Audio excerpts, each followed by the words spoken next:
Hai, Assalamualaikum warahmatullahi wabarakatuh. Untuk pertama kalinya saya membuat atau membahas satu cerita. Sebelum itu, saya ingin meminta maaf kerana saya baru dalam dunia YouTube. Baru berjinak-jinak di dalam YouTube. Pada 100 tahun yang lalu, manusia-manusia bisa mengendalikan keempat unsur iaitu udara, air, api, dan tanah hidup damai berdampingan. Masing orang ahli dalam mengendalikan unsur alaminya sendiri-sendiri. Tapi ada satu orang yang mampu mengendalikan semua keempat unsur tersebut sekaligus. Ia juga mampu berkomunikasi dengan dunia roh. Orang tersebut dijuluki dengan nama Avatar. Akan tetapi pada 100 tahun yang lalu sang Avatar ini menghilang. Kembali ke masa kini, terlihat ada dua orang kakak beradik yang sedang berburu. Mereka bernama Sokka dan Katara. Katara dan Sokka ini tinggal di desa suku air selatan, sedangkan kedua-dua orang tua mereka telah meninggal dunia. Katara adalah seorang pengendali air terakhir dari desanya. Saat abang Katara sedang sibuk berburu ikan, Katara malah asyik sendiri berlatih mengendalikan air. Tapi walaupun Katara adalah pengendali air, tapi dia masih belum mahir lagi menguasainya. Mereka pun kembali melanjutkan perjalanan untuk berburu. Saat sampai di danau ais beku, mereka pun terkejut saat melihat ada cahaya menyala di bawah danau tersebut. Dia rasa ingin tahu mula memecahkan lapisan ais itu, namun gertakan aisnya semakin lebar hingga muncullah bola ais raksasa.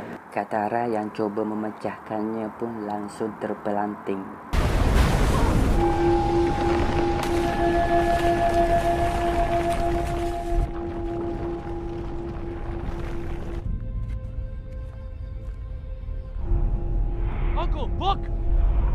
Saat Katara dan Sokka mendekat lagi, mereka melihat seorang budak botak yang pingsan dan juga seekor makhluk raksasa di sebelahnya. Akhirnya mereka memutuskan untuk membawa budak tersebut dan binatang tersebut ke desanya. Tak lama kemudian setelah bocah itu pulih, Katara pun menanyakan kenapa ia bisa berada di sana serta apa maksud dari tatu yang ada di tubuhnya. Tapi abang Katara tiba-tiba masuk mengatakan bahawa ada pasukan negara api yang datang dan segera menyuruh budak botak itu serta anak-anak lain bersembunyi di dalam kemah. Dari kapal itu, askar negara api keluar bersama dengan pimpinannya yang bernama Pangeran Zoku. Zoku langsung memerintahkan semua orang di desa tersebut untuk keluar. Ternyata tujuan Zoku berlayar keliling dunia adalah untuk mencari keberadaan Avatar. Kerana Avatar sebelumnya telah menghilang ratusan tahun lamanya, maka ia berfikir Avatar kini pasti berusia sangat tua. Kemah demi kemah pun diperiksa hingga sampailah ke kemah bocah tersebut. Kerana si prajurit melihat tatu aneh yang ada di kepalanya, maka akhirnya bocah itu dibawa keluar. Dan ketika Zoku melihat tatu yang ada di atas kepala budak tersebut, Zoku langsung membawanya ke kapal sambil mengancam kalau dia tidak mahu ikut, maka Zoku akan membakar seluruh desa itu. Sedangkan Katara dan Sokka hanya bisa melihat mereka membawanya tanpa bisa berbuat apa-apa. Sokka dan Katara berdebat di dalam kemah. Katara bersikeras untuk menyelamatkan bocah tadi, sementara Sokka memilih untuk tetap diam agar aman. Tiba-tiba terdengar suara auman binatang dari luar. Mereka pun terkejut saat melihat makhluk raksasa peliharaan bocah tadi ternyata bisa terbang. Akhirnya, Sokka dan Katara punya idea untuk pergi mengejar bocah tadi mengendarai banting terbang tersebut. Sebelum mereka berangkat, nenek mereka menceritakan pada mereka tentang siapa itu Avatar dan kenapa kemunculan Avatar sangatlah penting untuk keseimbangan empat elemen alam bumi ini. Di sisi lain, di dalam kapal, Zoku dan empat saudaranya yang bernama Iroh mengetes apakah tatu yang ada pada bocah tersebut benar-benar tanda bahawa dia adalah Avatar asli atau tidak. Dia pun menaruh 3 buah benda di hadapan si botak ini. Yang pertama adalah lilin, Ternyata setelah didekatkan, apinya bisa membesar dengan sendirinya. Yang kedua iaitu air. Sesaat setelah dituan, air tersebut malah mengumpal sendiri. Kemudian batu. Batu yang tadinya posisi tidur, lalu berubah posisi menjadi tegak atas. Pak Cik Iroh dan Zoku pun terkejut setelah mengetahui budak ini benar-benar avatar yang telah hilang ratusan tahun lalu dan yang selama ini mereka cari. Namun saat Zoku memaksa avatar ikut ke negara api, avatar pun menolak.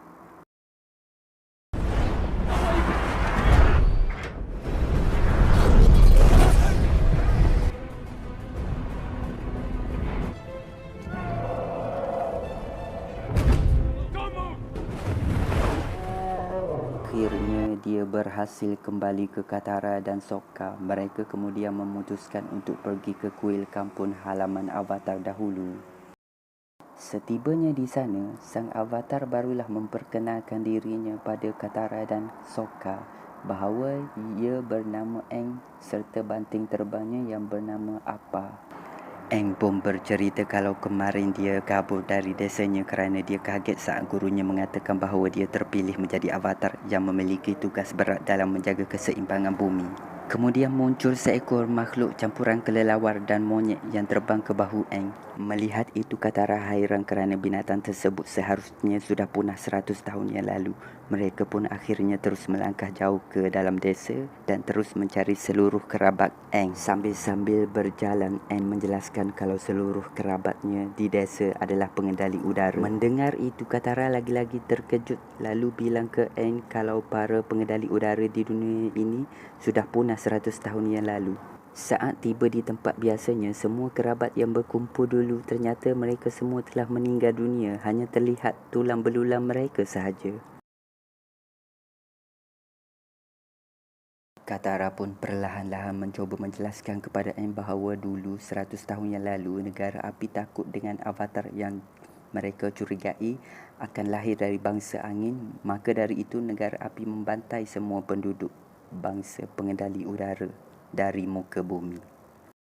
Kemudian saat Aang mengingat-ingat lagi, Aang akhirnya sadar kalau perasaan Aang ia hanya sehari je pergi meninggalkan desa tersebut. Namun kenyataan yang sebenarnya dia sudah tertidur 100 tahun lamanya membeku di dalam ais.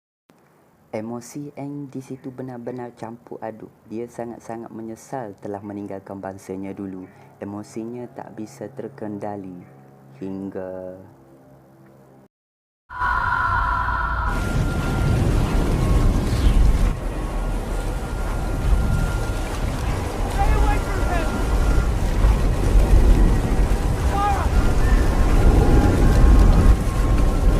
kondisi tersebut. Aang masuk ke alam bawah sadarnya. Di situ dia bertemu dengan roh naga yang bertanya ke mana selama ini Aang pergi. Tapi tiba-tiba Aang sadar setelah mendengar suara Katara memanggil-manggilnya. Sementara itu, di suatu tempat di aula makan kapal perang negara api, Pangeran Zuko dan Pak Cik Iroh diundang makan bersama Komandan Zhao. Namun sebelum mereka makan, Komandan Zhao malah berpidato untuk menyindir Zuko yang ternyata Zuko ini telah diusir dari kerajaan api kerana telah mengecewakan ayahnya. Zhao juga bercerita di hadapan seluruh prajurit itu bahawa Zuko hanya bisa pulang dan diterima lagi jika bisa membawa seorang avatar ke hadapan sang raja api, iaitu ayahnya sendiri. Mendengar pidato itu, Zuko pun merasa tersinggung lalu pergi sambil berjanji bahawa suatu hari nanti ia akan membuktikan pada sang raja kalau ia akan berhasil membawa avatar dan layak menjadi seorang pangeran pemimpin negara api. Di sisi yang lain, Aang, Sokka dan Katara yang sedang di dalam perjalanan tiba-tiba terkejut saat seorang anak perempuan berlari ke arah mereka kerana dikejar oleh pasukan negara api. Namun, saat Katara berusaha melindunginya dan mencuba menyeram prajurit itu, tapi mereka semua akhirnya ditangkap dan dibawa ke tempat penduduk desa pengendali tanah yang ternyata seluruh pengendali tanah di situ telah ditahan oleh negara api dan dipaksa bekerja untuk mereka. Aang yang melihat mereka pun berasa kesal. Anne lalu mencuba memberikan mereka semua semangat untuk melawan para penjajah dari negara api tersebut. Dia juga berkata bahawa dia adalah seorang avatar yang akan menolong mereka semua. Dengar itu, para tentera negara api pun tertawa kerana tidak mungkin seorang budak kecil tersebut adalah avatar. Katara yang marah pun langsung mendorong salah satu prajurit api tersebut. Tapi saat prajurit itu ingin menyerang Katara, semua orang pun terkejut kerana orang yang bisa mengendalikan angin seharusnya sudah pupus. Akhirnya mereka mengakui bahawa Aang memanglah seorang avatar dan mereka lalu ikut menolongnya.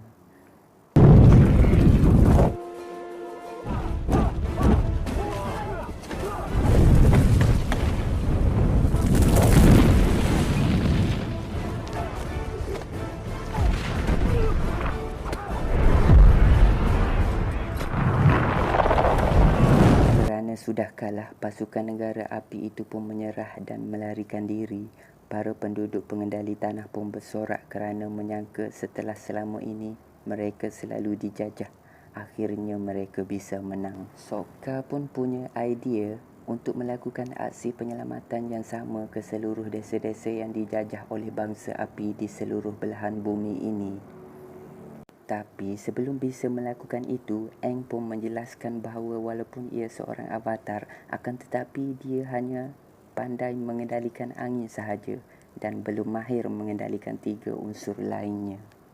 Karena dulu saat proses latihan, dia kabur dari desanya dan tidak sempat belajar menjalin elemen lain. Sokka lalu punya idea untuk mengunjungi desa-desa pengendali elemen lain yang mungkin bisa mengajari Aang. Akhirnya mereka bertiga kemudian memulai perjalanan ke desa pengendali air, iaitu di Kutub Utara, untuk belajar mengendalikan air. Dalam perjalanan, mereka terus-menerus menolong dan membebaskan desa-desa yang dijajah oleh negara api. Sementara di kerajaan api, Komandan Zhao melaporkan pada Sang Raja Api soal desas-desus adanya avatar yang menolong banyak penduduk desa dan mengusir pasukannya. Mendengar itu, sang raja pun memutuskan untuk menjebak dan menculik Aang dengan sesuatu rencana yang sangat licik. Pada malam hari, Aang berencana untuk ke kuil angin utara untuk bermeditasi di sana dan meminta petunjuk pada ruh naga. Akhirnya ia pun pergi sendirian ke kuil tersebut bersama Appa.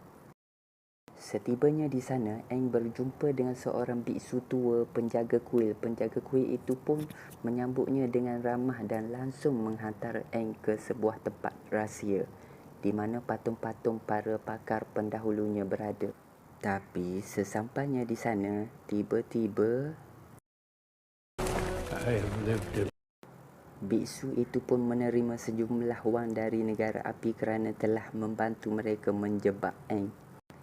Beberapa waktu kemudian, Aang diikat dan ditahan di sebuah ruangan. Saat keadaan Aang yang sudah tidak berdaya itu, dia tiba-tiba masuk kembali ke alam bawah sadarnya. Dalam mimpi tersebut, Aang diperintahkan oleh sang roh naga itu segera pergi ke desa air utara kerana naga itu meramalkan kalau negara api sebentar lagi akan menyerang desa air tersebut. Aang seketika terbangun kerana Komandan Zhao datang dan membangunkannya. Di situ Komandan Zhao berasa bingung kerana setahu dia kalau avatar telah berusia sangat tua ternyata hanyalah seorang bocah. Setelah Zhao pergi, sementara itu di luar tempat ditahan, ada seorang pria bertopeng yang menyusup ke dalam lalu melumpuhkan satu persatu penjaga di sana hingga ia berhasil masuk ke tempat Aang berada dan langsung membebaskan Aang dari ikatannya. Aang lalu mengikuti pria bertopeng itu pergi, namun saat mereka berdua berhasil keluar, ternyata para prajurit negara api telah mengepung mereka.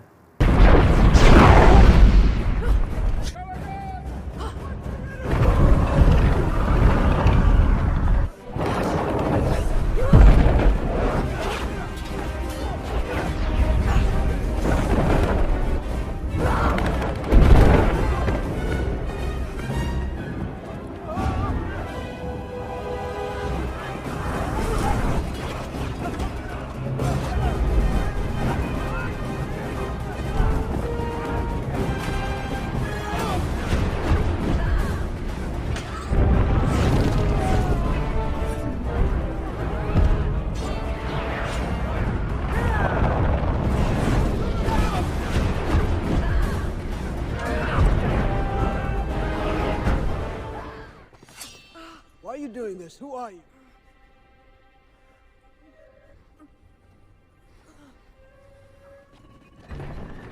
Let them out! Sesampainya di gerbang paling luar, pria bertopeng tersebut terkena anak panah tepat di topengnya.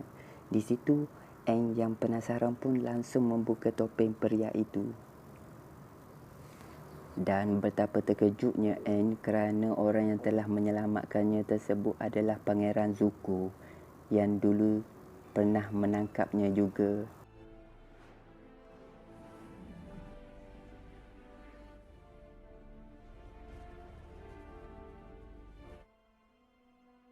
Aang lalu membawa Zuko ke sebuah pergunungan dan kerana sudah merasa berada di tempat yang aman, Aang kemudian pergi meninggalkan Zuko. Setelah itu, Aang kembali menemui Sokka dan Katara lalu segera melanjutkan perjalanan mereka ke Kerajaan Air Utara. Saat sampai di sana, mereka disambut oleh para petinggi Kerajaan Air Utara. Kemudian Aang menunjukkan kekuatan anginnya untuk meyakinkan para petinggi itu bahawa dia adalah seorang avatar. Hari demi hari berlalu, Aang di sana terus-menerus berlatih untuk mengendalikan elemen air hingga akhirnya Aang berhasil menguasai elemen tersebut. Di sisi lain, Sokka dan Puteri Yue, iaitu puteri kerajaan air itu, sedang berjalan-jalan dan berbincang bersama. Perbincangan mereka tersebut terasa sangat hangat. Baik Sokka maupun sang puteri saling bercerita tentang kisah hidup mereka satu sama lain hingga akhirnya mereka berdua jatuh cinta.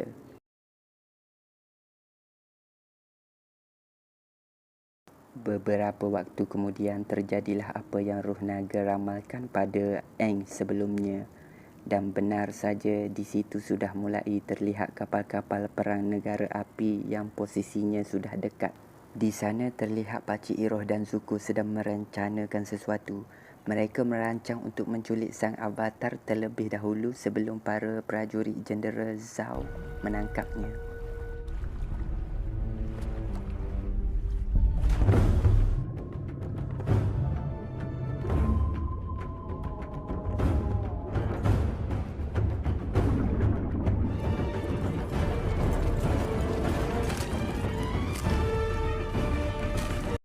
Di sisi lain, di kerajaan air, mereka semua sedang mempersiapkan tenteranya untuk bersiap melawan. Tapi Aang tiba-tiba meminta izin untuk bermeditasi sebentar di tempat suci untuk meminta petunjuk dari Roh Naga agar bisa menghadapi gempuran dari negara api tersebut. Akhirnya Aang dibawa ke tempat suci kerajaan air, iaitu Kuil Bulan. Aang pun di situ langsung bermeditasi sedangkan Puteri Yue dan Sokka harus pergi sehingga hanya Katara sendirianlah yang menemani Aang di sana. Tapi saat tinggal berdua, Zuko tiba-tiba muncul sambil mengatakan kalau ia akan membawa sang avatar. Katara yang mendengarnya pun berkata, "Mana boleh gitu." Dan pertarungannya pun terjadi.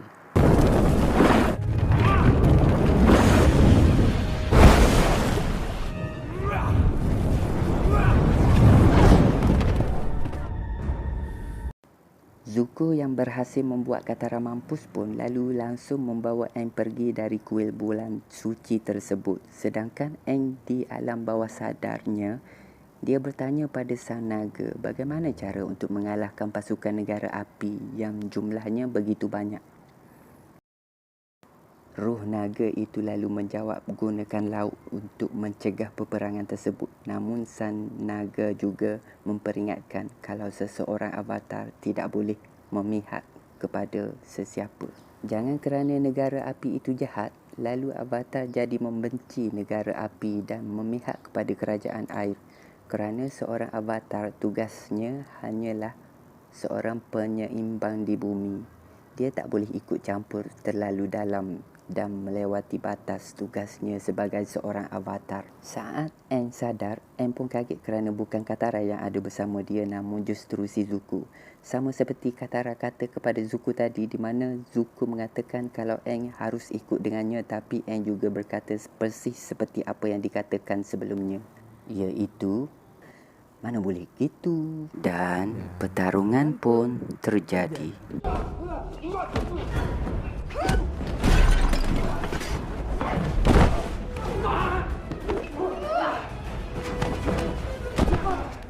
Saat Aang sudah terpojok diserang api terus-menerus oleh Zuko, tiba-tiba air di sekitar mereka pun bergerak sendiri dan langsung membekukan Zuko.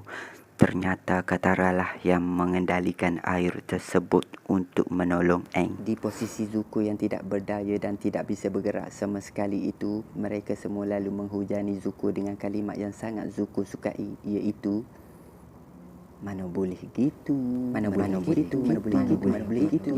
Setelah itu mereka semua pun segera pergi, tapi Aang dengan hati yang mulia pun lalu memaafkan semua perbuatan Zuko tadi sambil dengan gagah berkata, mana boleh gitu. Sementara di luar, pasukan demi pasukan negara api mula memasuki wilayah kerajaan air dan menyerang sambil menaiki seekor biawak komodo. Di sisi lain, Komandan Zhao ternyata telah mengetahui kelemahan dari para pengendali air tersebut, iaitu dengan membunuh roh bulan. Hal itu dikarenakan para pengendali air akan menjadi sangat kuat pada saat bulan bersinar, tapi apabila roh bulan dibunuh, maka bumi tidak akan mendapatkan sinar dari roh bulan dengan sempurna lagi, dan saat itu terjadi, para pengendali air pasti akan jadi sangat lemah. Akhirnya saat tiba di kuil bulan tersembunyi kerajaan air tersebut, Zhao langsung menangkap ikan di mana roh bulan bersemayam itu dan tanpa fikir panjang, ia langsung membunuhnya.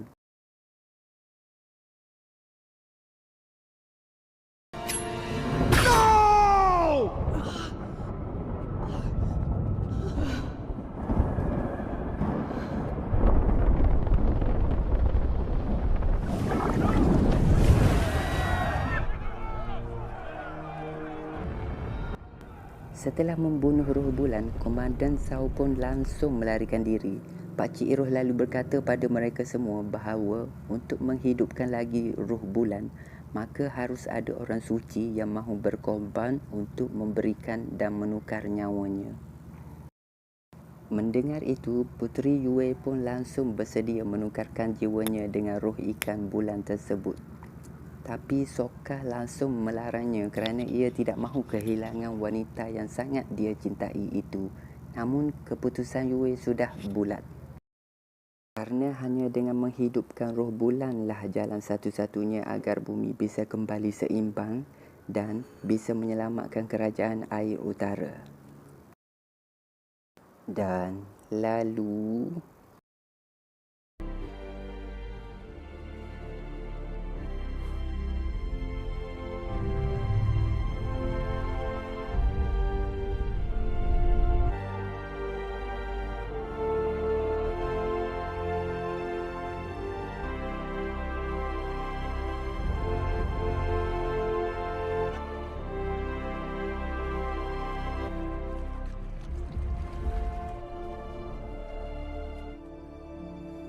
di sisi lain, Zhao yang melihat bulan telah berubah kembali seperti semula pun lalu berhadapan dengan 4 pengendali air pelindung kerajaan tersebut.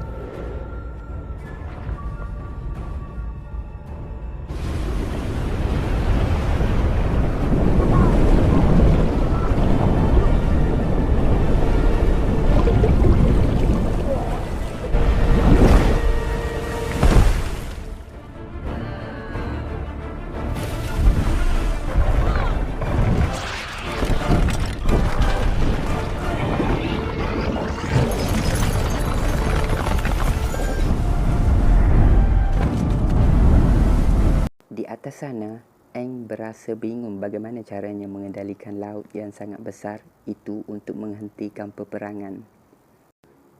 Tapi kemudian ia mengingat semua kesalahannya di masa lalu yang telah pergi meninggalkan bangsanya. Semua kenangan dan emosi sang avatar pun mengalir bagaikan air hingga akhirnya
telah berhasil menghentikan peperangan tanpa melukai seorang pun.